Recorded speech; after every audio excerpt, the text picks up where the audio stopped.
Dans l'émission Femmes de sport, on va jaser de sport-études. On en entend parler régulièrement, on en entend parler souvent. On va discuter avec un entraîneur de sport-études à l'école Laure Conant-Chicoutimi. Gino Roberge, bonjour. Bonjour. Entre autres, au gymnase, Lucien Brunel. Oui. OK. Il y a combien de concentrations de sport-études qui s'entraînent chez vous à Laure Conant? En tout et partout, on a 26 disciplines différentes qui sont dans le sport-études. On en a une quinzaine qui font leur préparation physique au Centre Lucien Brunel. Et ça veut dire combien de jeunes en tout? On parle de 500 jeunes qui fréquentent le Centre Lucien Brunel par semaine. C'est ce qu'on peut considérer comme une belle grosse école primaire. Et quelles sont les disciplines les plus populaires? C'est sûr que le hockey est très populaire, le basketball, le soccer, l'athlétisme.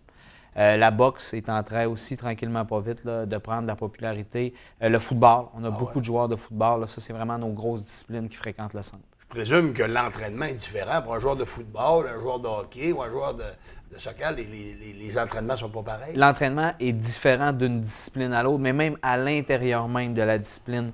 Il faut vraiment regarder l'âge du jeune, son développement, où est-ce qu'il est rendu au football, sa position, dans quelle équipe il joue, dans quel calibre. Fait que tout est vraiment fait en fonction du jeune et pas nécessairement en fonction de son sport. Okay. C'est vraiment basé sur le développement de l'enfant. C'est très spécialisé là, comme entraînement. C'est très, très spécialisé. Okay. Puis on n'a pas le choix à cet âge-là parce que si les entraînements sont génériques, on augmente le risque de blessure là, de façon exponentielle. Tu nous mentionnais que vous êtes à peu près 500 jeunes entraînés. Tu ne fais pas ça tout seul, là. Vous êtes combien d'entraîneurs? Non, on est 17 entraîneurs ou 17 personnes qui gravitent, qui travaillent autour du centre. Okay. Les jeunes viennent au centre Lucien Brunel, ils ont des périodes d'entraînement, ils ont des périodes d'études qui sont supervisées par des enseignants.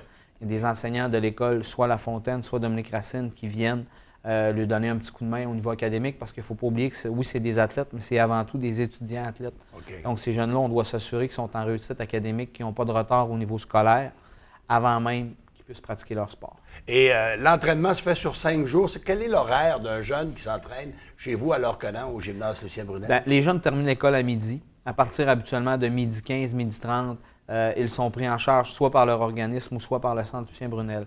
La majeure partie des organismes viennent au Centre Lucien Brunel 2 après-midi par semaine. Exemple, le basket, pour faire la préparation physique. On fait de la préparation physique, on a une salle de spinning, on a quelqu'un qui donne des cours de yoga.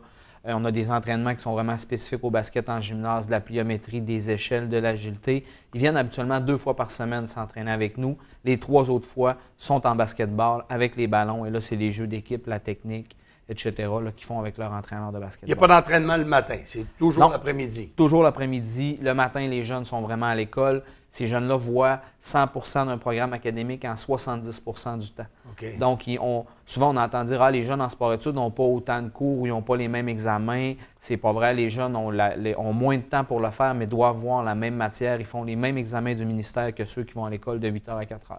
Et vous avez souvent travaillé avec des athlètes qui sont blessés, qui reviennent d'une blessure. Vous avez des programmes pour ces gens-là qui sont adaptés? Les programmes sont vraiment adaptés pour ces jeunes-là, surtout au niveau des protocoles de commotion cérébrale. Je voudrais qu'on est en avance au niveau des commotions cérébrales par rapport à beaucoup de disciplines ou même beaucoup de centres. On travaille en collaboration avec le CIUS depuis déjà 2 ans. Et le cerveau d'un adolescent, c'est très fragile. On voit souvent des jeunes ou des parents qu'on veut que le jeune revienne trop rapidement au jeu. On a vraiment des protocoles qui sont très stricts, qui peuvent durer même jusqu'à 12 à 13 jours avant même que le jeune retourne dans son sport pour s'assurer que le traumatisme crânien est bel et bien réglé. Puis on s'assure le plus possible de minimiser là, un deuxième choc. Quelle est la collaboration? Vous devez donner des évaluations aussi à leurs coachs, à leurs propres coachs des différentes disciplines. Quelle est cette collaboration ou comment se fait l'évaluation des athlètes après qu'ils passent chez vous versus leur entraîneur? Bien, nous, on passe des tests physiques 3 à 4 fois par année. On va passer un test physique au début de l'année, comme on fait avec les joueurs de hockey, souvent dans des camps professionnels ou dans des gros camps d'entraînement. Ils vont passer des tests physiques en début d'année. Ils vont repasser des tests physiques aux fêtes, parce que souvent, la période des fêtes est plus difficile un petit peu pour nous et plus difficile pour les jeunes aussi. L'entraînement, l'alimentation, le sommeil est moins là pour voir un peu où est-ce qu'ils sont rendus. Puis à la fin de l'année, on les réévalue. Donc, on est capable de voir la progression qu'ils ont eue durant l'année par rapport à certains tests physiques qui sont vraiment spécifiques à des jeunes de cet âge-là. À part le sport-études, quels sont les autres entraînements qui sont donnés chez vous à Laure Conant, au gymnase Lucien Brunel? Le matin, avez-vous d'autres étudiants qui viennent? Le matin, nous, on fait beaucoup de psychomotricité à l'intérieur des garderies. Donc, on envoie nos employés souvent dans des garderies, dans des CPE, ou ils viennent directement chez nous pour faire de la psychomotricité à l'intérieur de nos gymnases ou notre salle de yoga. Donc, ça fait bouger les jeunes un petit peu plus. Puis souvent, les jeunes en garderie comme ça, ils n'ont pas nécessairement les espaces pour bouger ou pour se dépenser. Donc, le matin, on a des entraîneurs qui s'occupent de ça. Et l'après-midi, on est vraiment 100% dédié là, à notre clientèle sportive. Parle-moi un petit peu de tes équipements. Je suis curieux de savoir. D'abord, vous êtes bien équipés, c'est sûr et certain, pour recevoir une telle clientèle. Parle-moi un peu des équipements chez vous à leur connaître. Je voudrais qu'au niveau régional, je pense qu'on est le centre le plus équipé au niveau technologique. Là. On a une salle de spinning où, à la minute que tu rentres dans la salle, tu as ta ceinture. Moi, j'ai mon iPad en avant. J'ai 30 joueurs de hockey ou 30 joueurs de basket qui font une séance de spinning. J'ai en temps réel leur fréquence cardiaque qui est directement sur mon iPad. Je suis capable de dire numéro 12, le vélo numéro 12, garde ta fréquence n'est pas assez haute. Au niveau des équipements, c'est la même chose. On a des tapis roulants qu'on appelle S-Drive, qui est un tapis roulant qui est propulsé par toi-même, au lieu d'être un tapis roulant qui roule et puis tu fais juste courir dessus. Donc, on a plusieurs équipements comme ça qu'il n'y a pas dans aucun gym au niveau de la région, mais qui est vraiment spécifique pour développer des qualités spécifiques pour des sports en particulier. Exemple, que ce soit le football, le basket, tous les sports qu'on a fait, on a énuméré tout à l'heure. On a aussi 2 personnes qui donnent des cours de yoga qui sont vraiment spécialisées pour du yoga sportif. C'est pas un namasté comme on voit à la télé où c'est vraiment du yoga sportif. On fait de la flexibilité à l'intérieur de ça. Et il y en a beaucoup en yoga, de la flexibilité. Il y en a beaucoup. Beaucoup le travail de la chaîne musculaire aussi, surtout dans les sports de contact. C'est quelque chose qui souvent va être négligé.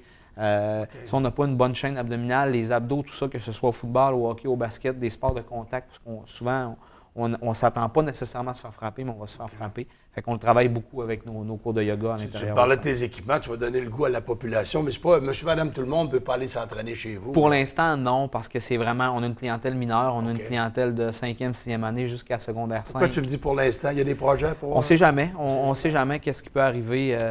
Peut-être qu'un moment donné, on dira, bon, on va ouvrir le soir, mettons, pour la population en général. Pour l'instant, on n'est pas là. C'est d'ailleurs pour ça qu'on a fondé le Centre Lucien-Brunel. C'est parce qu'avant, les jeunes allaient s'entraîner dans les centres publics et il y avait un contact avec la clientèle adulte et jeune.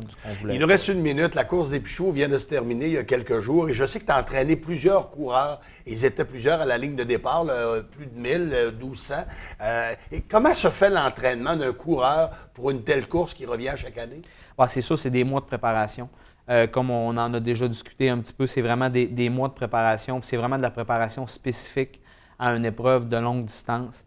Donc, on parle là, de 60, 70, 75 km de course par semaine, tout dépendamment du niveau du coureur, pour être capable d'atteindre un certain niveau. Puis on a quand même bien réussi là, avec Félix Deschênes, qui a été le premier régional, en 49 minutes 30 secondes aux 15 km. Ça commence à être assez impressionnant là, comme performance. Gino Roberge, merci beaucoup de nous avoir renseigné sur ce qui se passe à l'Orconon, au gymnase Lucien Brunel. On est de retour dans quelques instants à Fans de sport.